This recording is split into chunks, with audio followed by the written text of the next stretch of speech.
Bonjour à toutes et à tous.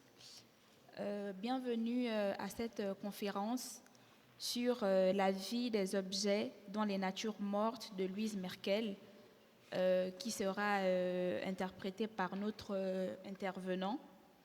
Et je suis Emmanuelle, doctorante à l'INHA, et je serai la modératrice justement de notre conférence aujourd'hui. Et nous allons sans doute commencer, mais avant je vais introduire courtement notre intervenant. Alors, Sébastien Genhofer est un historien de l'art allemand qui obtient son doctorat d'histoire de l'art à l'université de Bâle, où il enseigne comme assistant scientifique. De 2005 à 2007, il est Laurent professeur en art contemporain à l'université de Zurich avant de rejoindre l'université de Vienne en 2016, où il est professeur d'histoire de l'art moderne et contemporaine. Il s'intéresse particulièrement à la matérialité, à la production et à la réception des objets dans l'art contemporain.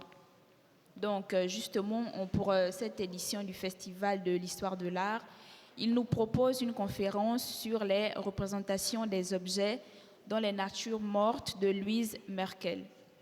Et nous allons commencer. Merci. Bonjour tout le monde.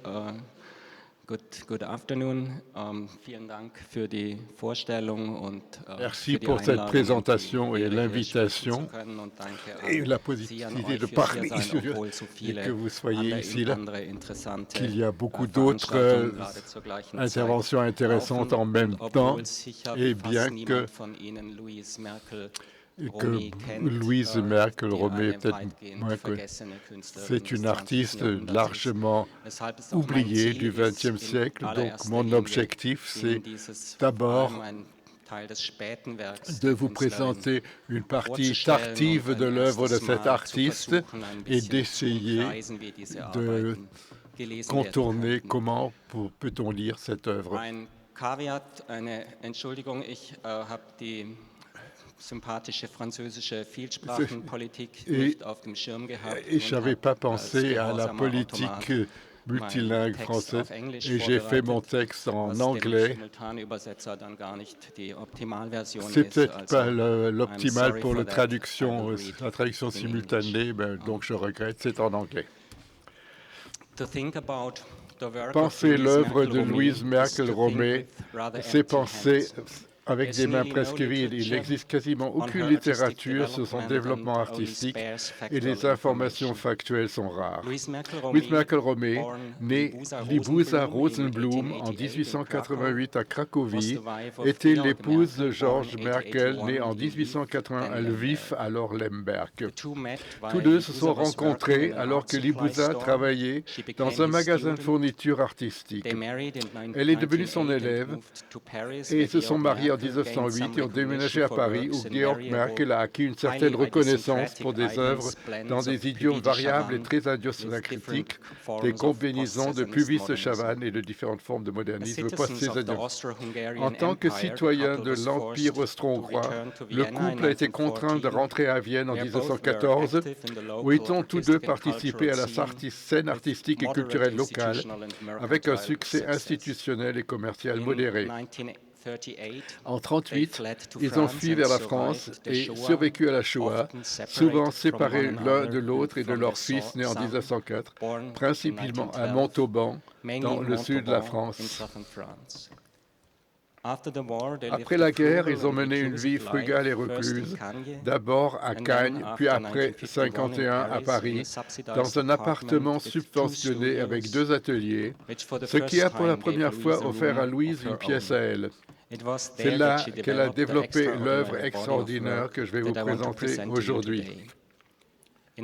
En 1972, à l'invitation du chancelier Kreisky, le couple est retourné à Vienne, où Georg Merkel est décédé en 1976 et Louise Merkel-Romé l'année suivante. La modernité ou le modernisme pourrait se caractériser par 2 tendances polaires, voire opposées. D'un côté, une pénétration cognitive accrue et un contrôle technique de la matière, des choses, de la nature, emblématisées par exemple dans l'architecture d'acier et de verre ou dans l'abstraction diagrammatique en peinture. De l'autre, une attention renforcée à la résistance de l'autre, du non-rationnel, du corps, de la matière elle-même.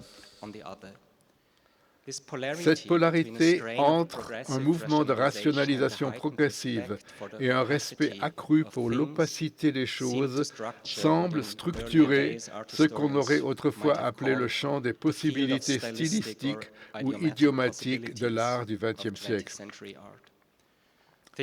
Pensez à la dissolution de la matière chez Mondrian dans un jeu d'opposition structuré, en contraste avec la densité, la présence nébuleuse d'une sculpture de Jean Arp, ou encore à la polarité entre rigidité géométrique et masse, gravité et mouvement corporel chez Le Corbusier, ou à la mise en scène de l'informe par Rosa-Henri Krauss et Yves-Alain Bois comme force contre les différentes formes de dématérialisation dans l'art moderne. Et pensez à mille autres exemples de telles oppositions, en arrière-plan desquels sommeille, bien sûr, l'ancienne dichotomie du disegno et du colore, de la forme et de la matière.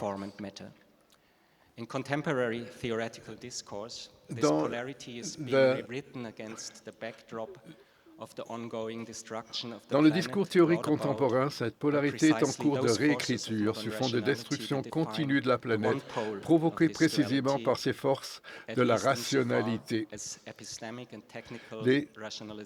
la rationalisation ou la rationalisation épistémique et technique est mue par l'accumulation capitaliste et donc liée à l'extraction et à l'exploitation.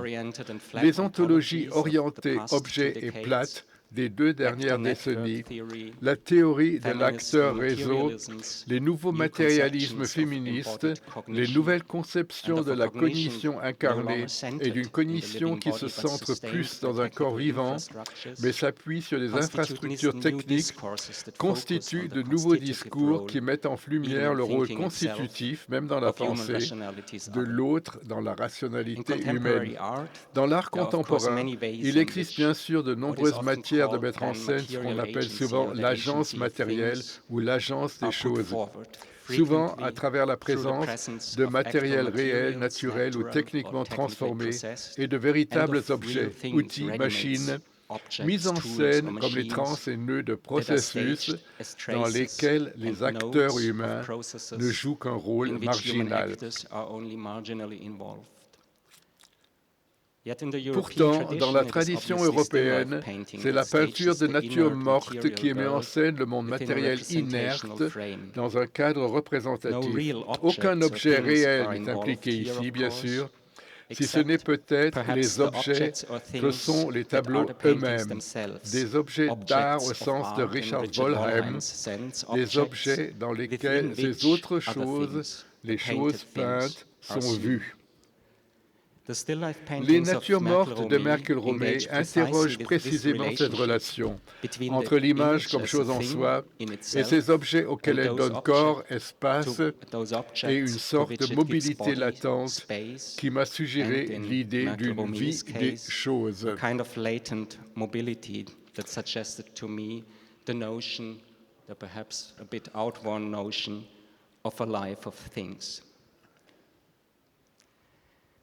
Norman Bryson a écrit de manière remarquable sur ce qu'il appelle la ropographie, la représentation d'objets triviaux ou négligés et de cet environnement matériel fondamental de la vie quotidienne. Manger, boire, dormir, s'asseoir à une table, une strate de l'expérience humaine marquée par la concrétude matérielle, la proximité et l'inesquivable. La peinture de nature morte, lorsqu'elle ne voit pas son humilité ropographique submergée par les ambitions mégalographiques du peintre, retrace, selon Bryson, comment les choses émergent de l'arrière-plan matériel du quotidien, comment elles s'imposent à la lisière de ce qui peut être compté et nommé, comme une miette de pain ou un os rongé. comment elles forment des nœuds dans la trame des gestes et intérêts humains répétés, comme les aliments conservés dans le cantanero de Sánchez-Cotán, précurseur du réfrigérateur, ou comme les récipients durs posés sur une dalle de pierre, digne du Christ mort chez Zurbarán.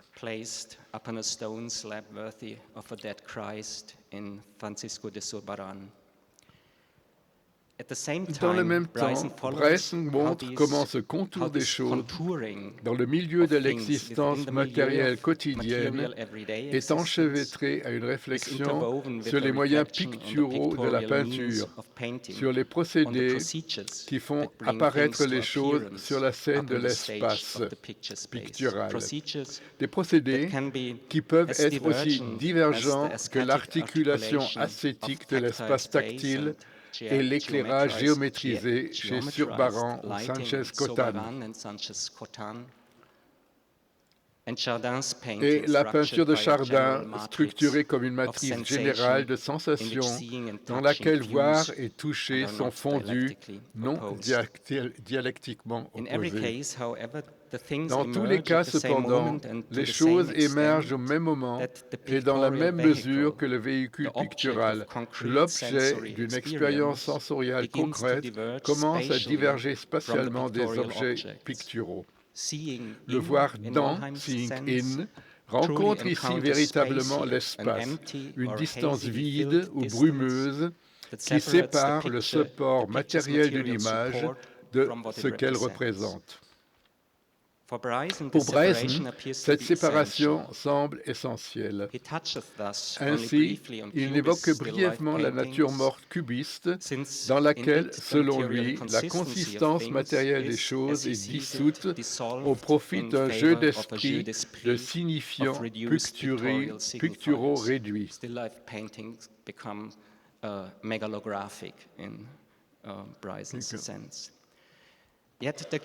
Pourtant, la transformation cubiste du dispositif pictural, qui ouvre de nouvelles modalités de régulation de la surface et de l'espace picturel, vers de nouvelles procédures de représentation et de nouvelles façons de voir quelque chose dans les structures picturales, est centrale dans l'œuvre de Merkel-Romé. Non pas dans le sens d'une dissection souveraine des choses par une organisation de la surface structurée par les lignes nettes du dessin, comme dans les natures mortes de Juan Gris. Mais parce que le cubisme, et je me permets de qualifier même cette lithographie tardive de Picasso de cubiste, a ouvert de nouvelles voies de contact entre le support de l'image, ce moment concret matériel de l'objet d'art au sens de Wollheim, et les objets picturaux qu'il met en scène.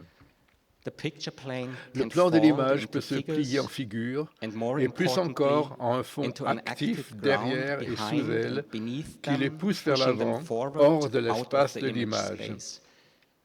Le voir dans, le sentiment que quelque chose est dans l'image, rencontre la résistance d'un espace presque convexe. Les choses ne sont plus librement disposées dans l'espace. L'espace lui-même est rempli de couleurs et pousse vers la surface. Les choses ne sont pas disséquées, mais compressées. Merkel-Romé, qui connaissait sûrement bien la peinture moderne française, comme le laissaient entendre les rares œuvres précoces que je connais, trouve dans ses natures mortes tardives ses propres formes de rétroaction entre les choses dans l'image et la chose qu'est l'image elle-même. Le déploiement du fond donne à ces objets assez d'espace pour développer leur propre poids matériel et une forme de mobilité latente. Surfaces are never just surfaces. They are swollen layers of a strange, somewhat jelly-like materiality, sont librement disposées dans l'espace. L'espace lui-même est rempli de couleurs et pousse vers la surface. Merkel Romet, la vie des choses dans ces natures mondes provient, je voudrais le suggérer, en dernière instance, cette rétroaction entre l'espace picturel souvent ambigu des tableaux et cette substance picturelle à la facture visible qui nourrit inévitablement aussi bien l'espace optique que l'espace picturel. Avant de revenir à ces procédures de couplage, je voudrais montrer, à travers quelques exemples, comment Merkel Romet anime les choses dans ses tableaux selon des modalités plus conventionnelles. Les objets sont souvent liés les uns aux autres dans des configurations parfois vaguement anthropomorphes ou thériomorphes, comme ce compotier concave bleu foncé à gauche, où les sphères vertes et brunes ressemblent à des globes oculaires,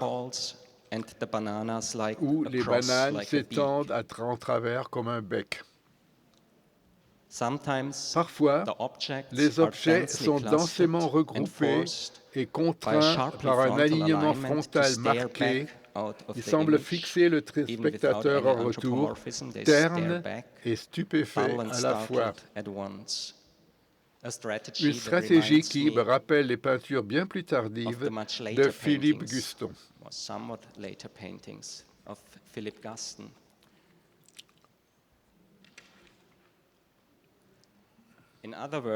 Dans d'autres œuvres, les objets inertes sont enchâssés dans des relations dynamiques, dans ce qui semble être des chaînes d'action, comme dans la nature morte avec le pichet rouge, rouille, qui semble tirer la tasse jaune-verte derrière lui comme une poussette, avançant d'une manière qui fait même passer l'écrévisse de Larionov, si artistement animé par une vitesse picturale, pour statique, lorsqu'on voit comment elle se transforme derrière les deux bouteilles en un arbre rose qui suit les chevaux dans le papier plein peu vert, et comment le chemin dans le plateau en grisaille s'ouvre sur son bord inférieur, anticipant ses pinces écartées face au pichet résolument lancé de Merkel Romet. Même cette écrivière semble figée, comme n'importe quel mets délicat issu de la tradition de la nature morte.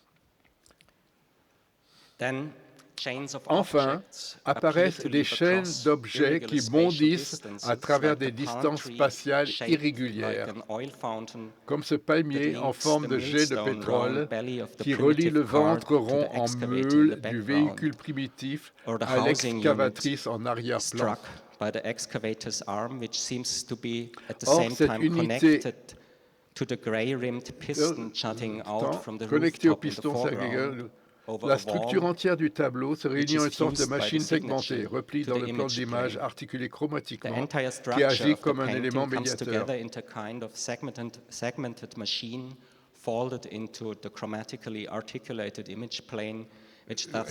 elle agit comme un élément médiateur. Il est clair qu'ici, nous avons quitté le champ de la nature morte au sens strict, mais Merkel Romet transpose ces types de constellations spatiales qui s'étendent jusqu'à l'espace plus large de la rue, comme dans cette gouache, où le même véhicule lourdement chargé est placé devant une structure fortement convexe faite de plans pliés, de nouveau dans l'espace comprimé de la nature morte. Comme dans cette image où les pistons et les roues sont enchâssés dans des surfaces gonflées et colorées qui fonctionnent en un champ élastique s'étendant sur tout le plan de l'image. Ou encore celle-ci, où le demi-cercle bleu entoure le compotier, tandis qu'une forme blanc-gris en dessous s'enroule autour d'une forme brune, peut-être une miche de pain, comme une perruque baroque laineuse.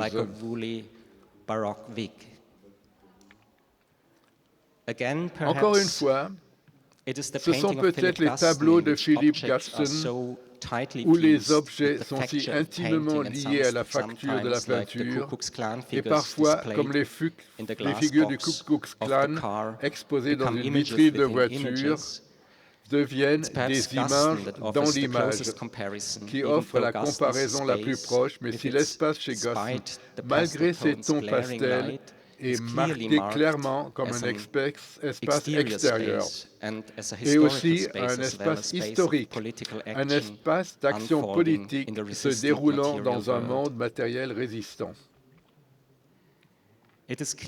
Il est clair que les configurations d'objets et de surfaces chez Merkle-Romney ne sont pas des compositions, du moins pas si l'on entend par composition une maîtrise libre des poids visuels des objets picturaux. Même lorsque ces objets sont aplatis en silhouette, emboîtés comme des incrustations, ils apparaissent encore par de forts contrastes d'ombre et de lumière, comme séparés par des distances vides, comme dans cette nature morte de Picasso. C'est comme si l'espace vide et luminé dans lequel chez Velázquez, dans la scène à Emmaüs, les objets et les ombres semblent danser, n'avaient pas simplement été découpés en plans facettés, mais plutôt transformés en un continuum quasi matériel qui permet aux objets de se toucher non pas à travers l'espace, mais par l'espace.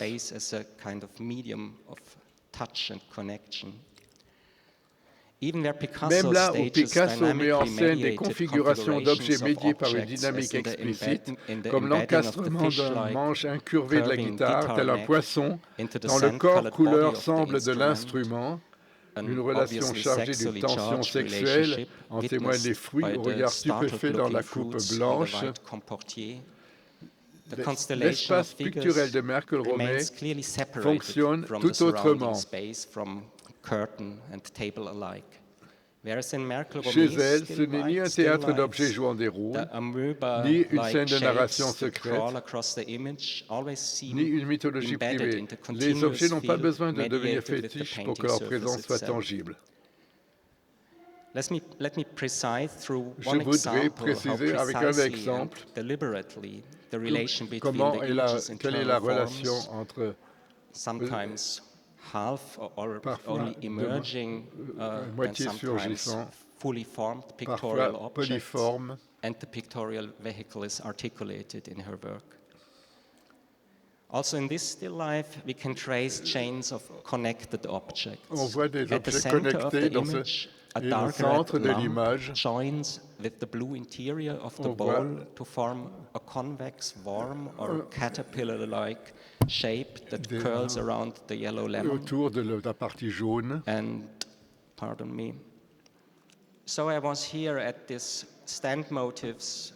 Also jetzt kann ich ja kurz was auf Deutsch sagen. Ich war bei den Standmotiven. Donc j'ai parlé des motifs de cet objet à droite qui est debout, qui a une forme stable, cette bouteille, et qui est un peu moins stable parce qu'il y a l'ombre. Et j'ai décrit comment ces niches blanches font un commentaire étranger sur le sol horizontal et la partie verticale, et comment ça s'appuie sur le fond sombre. Et à droite, dans le coin, on fait disparaître l'arrière-fond. Et en bas, dans le coin,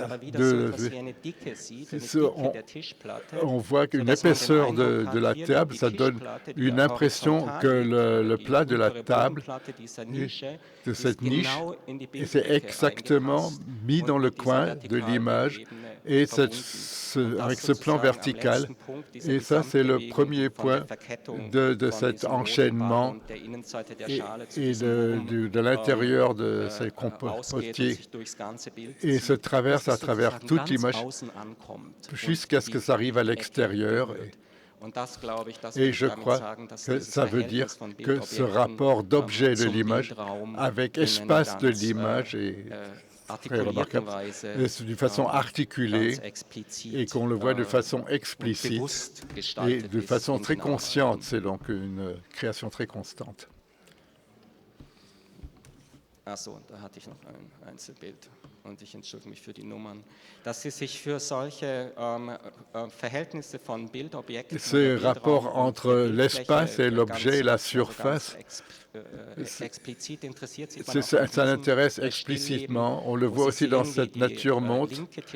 On voit le côté gauche de la table qui est presque parallèle avec la base de l'image. Et derrière, il y a vraiment un champ.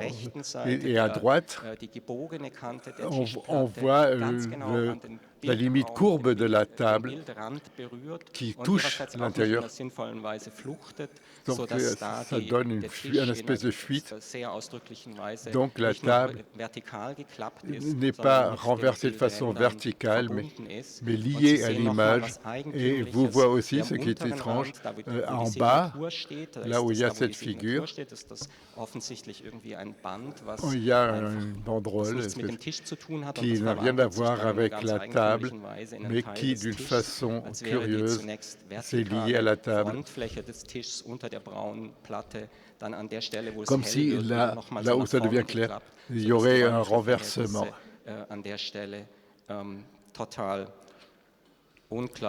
Donc ça devient pas clair du tout là.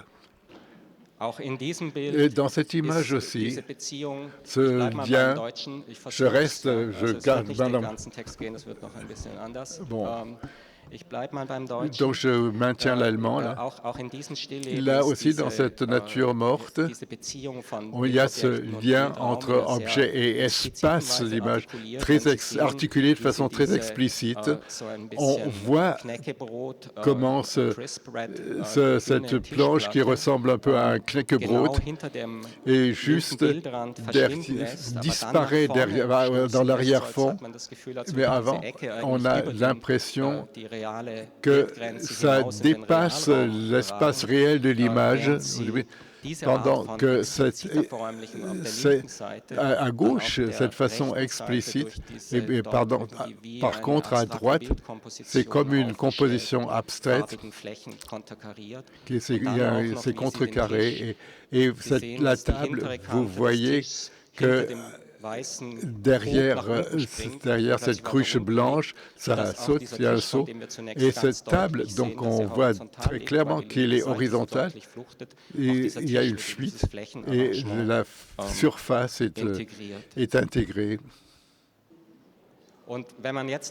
Si on revient à cette nature morte, on voit exactement que l'anthropomorphisme, ça ressemble un peu à un canard de Donald Duck. On reconnaît quand on pense à ça, on voit ce pied, cette patte en caoutchouc sur la table qui va vers l'avant. Là aussi, il y a un anthropomorphisme très clair. Et ce qui est intéressant, en plus, c'est l'ouverture concave très accentuée dans cette image convexe. Comment c'est entré? C'est de façon brune et les différentes lectures que cela offre.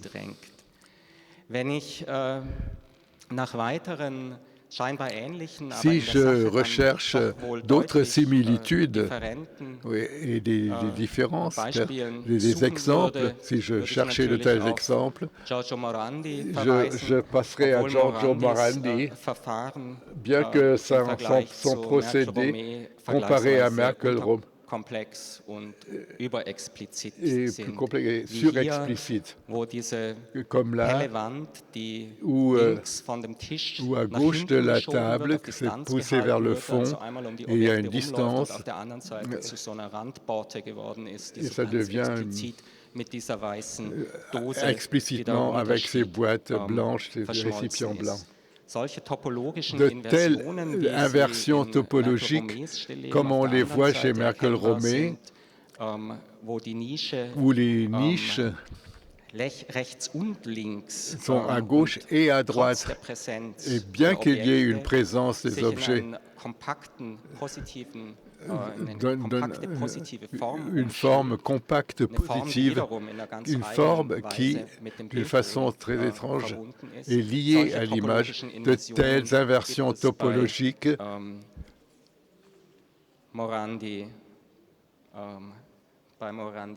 on ne les trouve pas chez Morandi.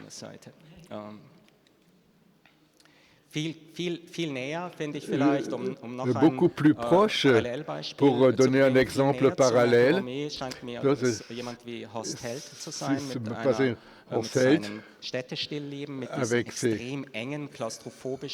avec ces espaces claustrophobes.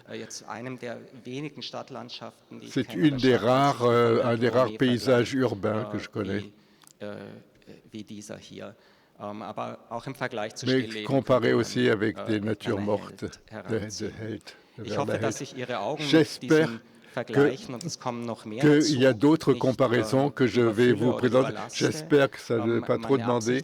Mon intention, c'est que, indépendamment des positions de Merkel-Romé dans la peinture moderniste, de bien le mettre en relief et surtout ses propres formulations dans son travail pour la peinture post-cubiste, qui est la relation entre les objets et la surface. Et elle a sa propre grammaire dans son travail, et sa propre logique de l'image. Mais que faire avec une telle analyse formaliste? Si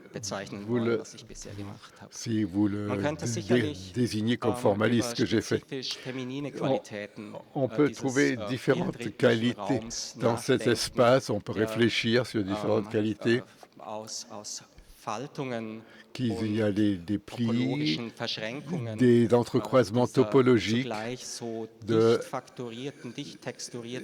cette surface très dense de l'image et des relations tactiles entre les œuvres. Mais je crois que de telles spéculations subissent le danger de toucher des problèmes plus théoriques, plus généraux, qui se retrouvent dans l'œuvre de Merkel-Romé. Domesticité, intimité, des tropes de féminité qui ont des natures mortes comme un genre culturel féminin implicite. Une lecture féministe serait en harmonie avec ce qu'on connaît de Merkel-Romé.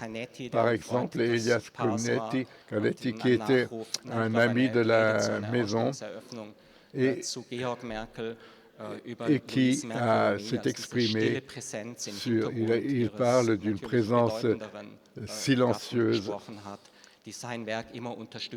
qui a toujours soutenu son œuvre. Canetti, mais aussi la petite fille qui a connu sa grand-mère en lui rendant visite en France et qui est du grand-père éloquent. Elle n'a parlé pas d'une façon très aimable.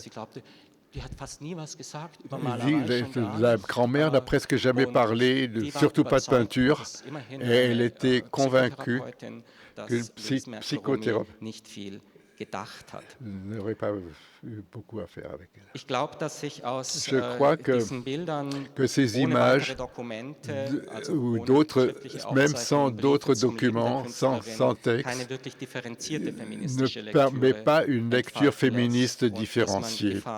Et on court le danger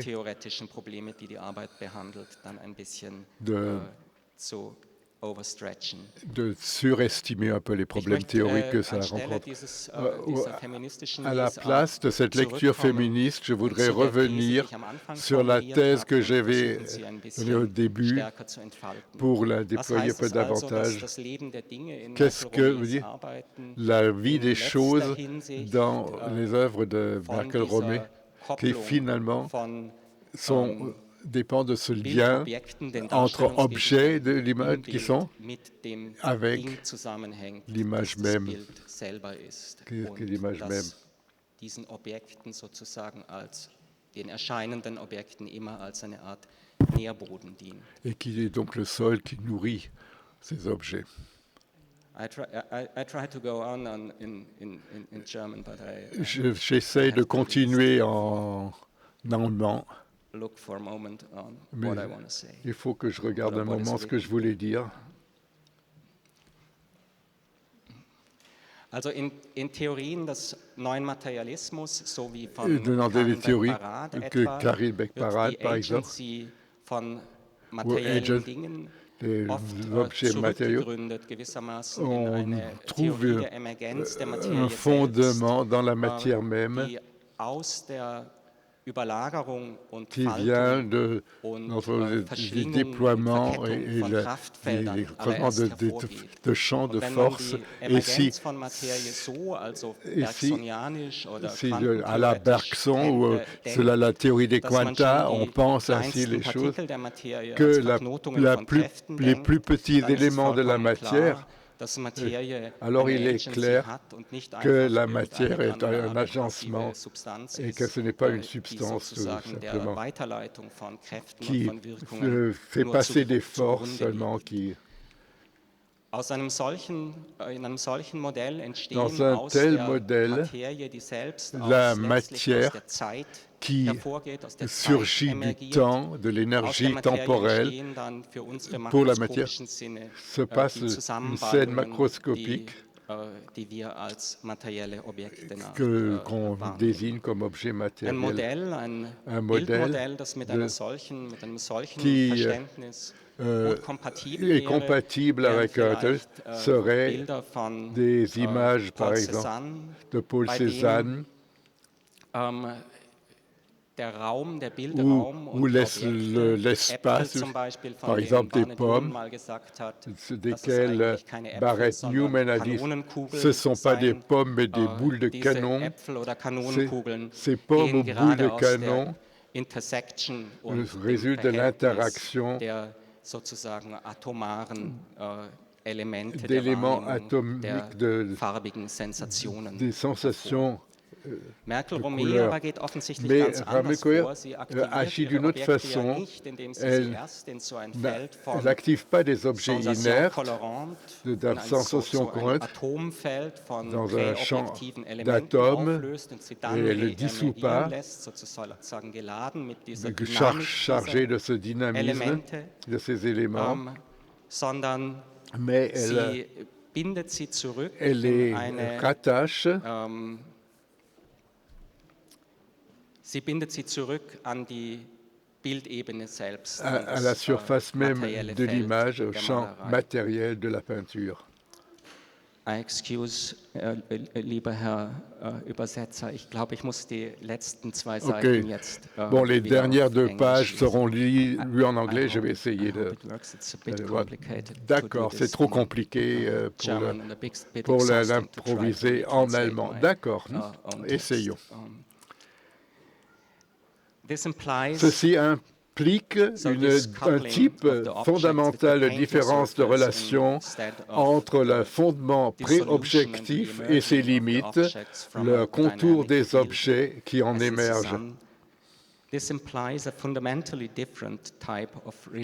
Donc un type fondamentalement différent entre les limites qui en émergent. Le fond n'est pas conçu comme un champ de force qui sont dans un monde pré-objectif, comme Merleau-Ponty parlait de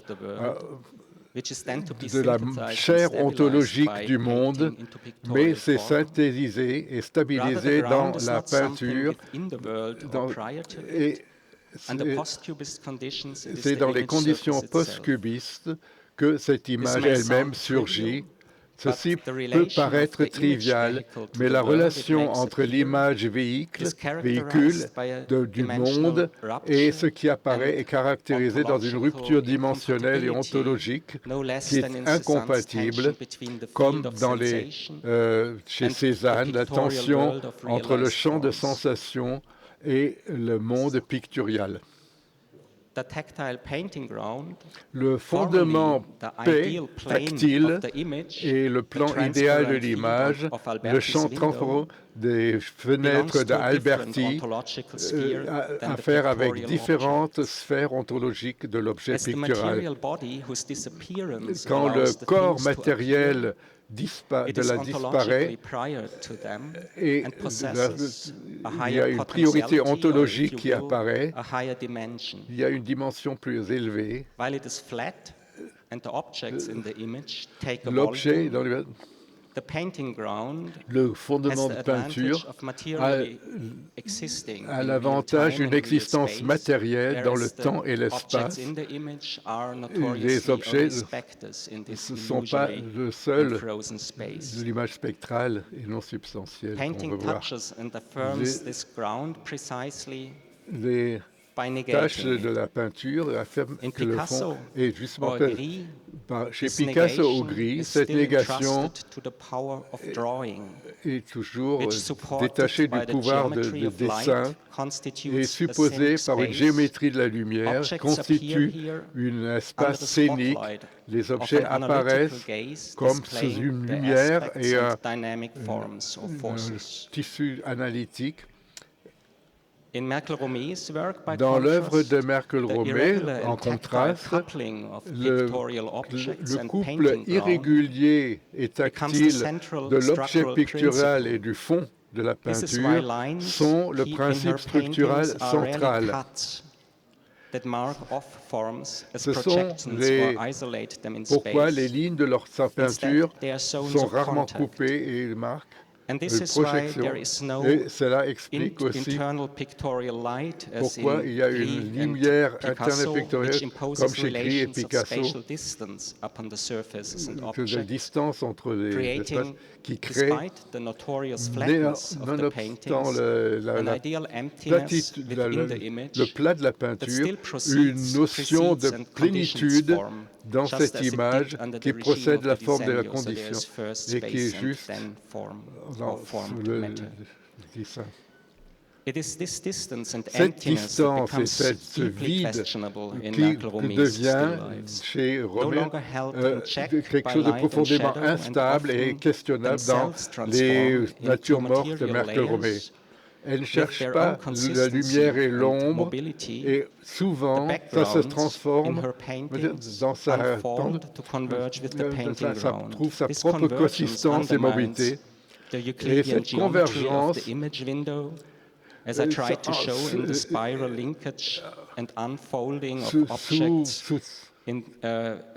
serait la géométrie euclidienne de l'image, des fenêtres, et essaye de montrer le lien spiral.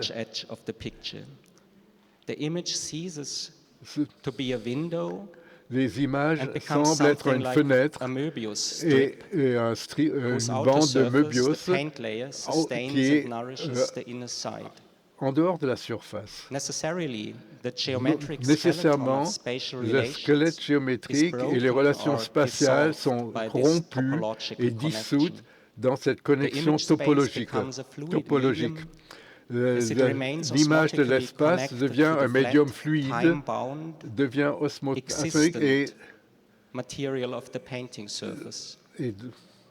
se retrouve dans la surface de la peinture. Une mobilité latente et qui n'est pas, comme chez Picasso, une danse de rythme et de dessin.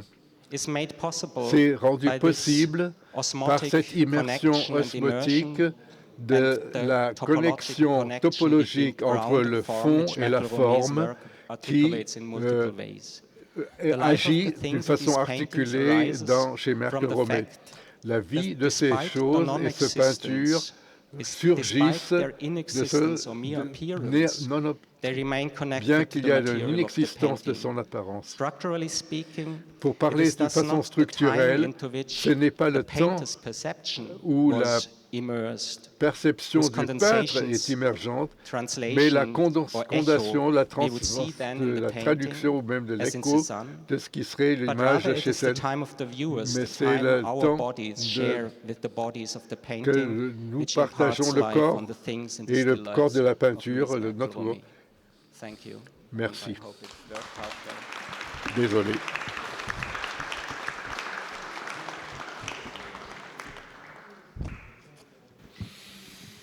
Merci à notre très cher intervenant pour cette conférence.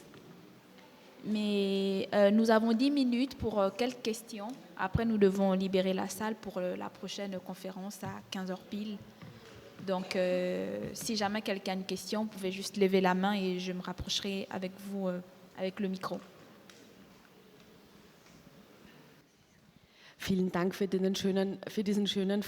Merci beaucoup pour cette belle intervention et ce regard très précis des images d'une peintre largement inconnue.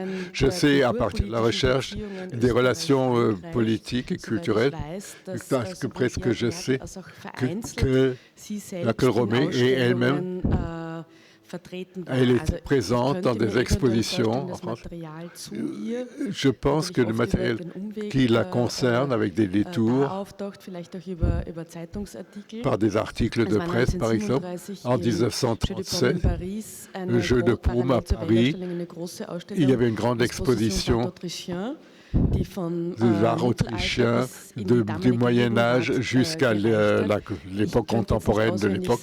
Je ne sais pas par cœur si elle était présente ou pas, mais je pense que par la communauté de l'exil, il faudrait prendre le détour de voir les correspondances. Peut-être qu'on pourrait trouver des choses. Oui, tout le travail d'archives est à faire. J'ai pu voir un peu le matériel au British Museum. Il y a des choses, mais personne n'a vraiment sérieusement travaillé. Et ce qui existe comme littérature publiée, c'est très peu. C'est d'une façon très abstraite, on le nomme, mais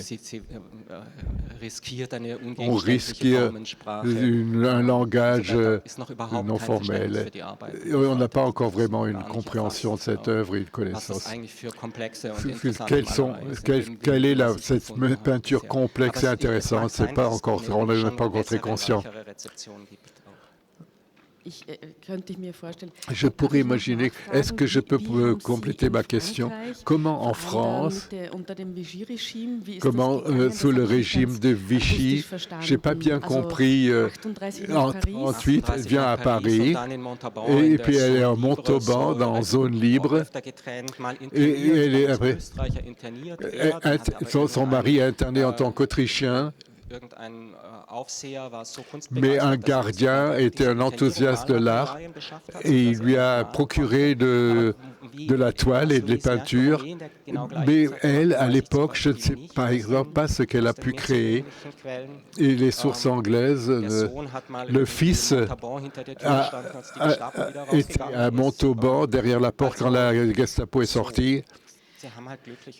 Et il a survécu heureusement, mais avec beaucoup de chance.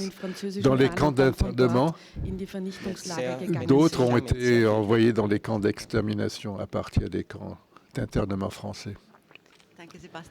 Merci Sébastien.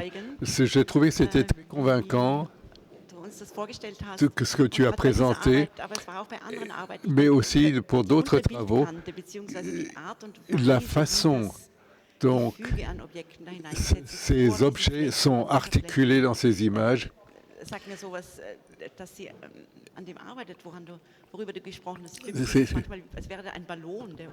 On a l'impression parfois que c'est un ballon qui obtient une certaine profondeur, comme si la surface et l'espace plus profond s'articulent de façon intéressante.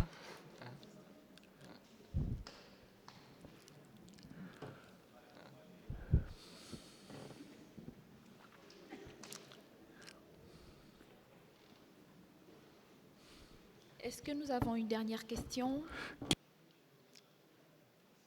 Nous allons faire un peu rapidement parce qu'il ne Ça reste va en plus français? assez de temps. Si c'est pour moi. En français. Merci beaucoup, vielen Dank. Moi, j'ai une question un peu plus... Un peu Ah plus. oui, sur le menton. Lentement, s'il vous plaît. Ok. J'ai une question un petit peu plus personnelle, on va dire, par rapport aussi aux œuvres plus contemporaines. Est-ce que vous pensez qu'aujourd'hui, l'utilisation d'un médium va influencer, enfin d'un certain médium comme la peinture ou la photographie, je pense notamment aujourd'hui, va influencer notre perception de la nature morte? Je pense notamment à d'autres artistes plutôt contemporaines, comme par exemple Laura Letinsky, je crois, qui est canadienne et qui utilise la photo, qui fait des natures mortes, en fait, qui prend des photos. Et du coup, est-ce que vous pensez que selon le médium qu'on utilise, on a une autre perception, en fait, de la nature morte? Oui, je crois, bien sûr. Les autres médiums, ich spreche lieber auf Deutsch, aktiv ist mein Französisch. Je parle plutôt l'allemand, mais en français. Je pense que oui. De nouveaux médias comme la photo, on réalise des natures mortes d'une autre façon, évidemment, que la peinture. La transforme de façon essentielle, en effet.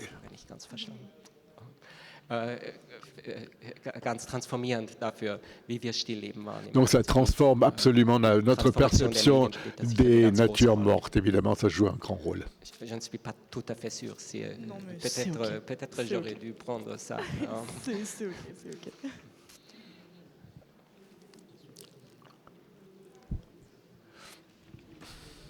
Merci beaucoup pour ces questions, mais malheureusement, notre temps tire à la fin. Et voilà. Merci beaucoup à tous pour votre présence et merci à notre très cher intervenant.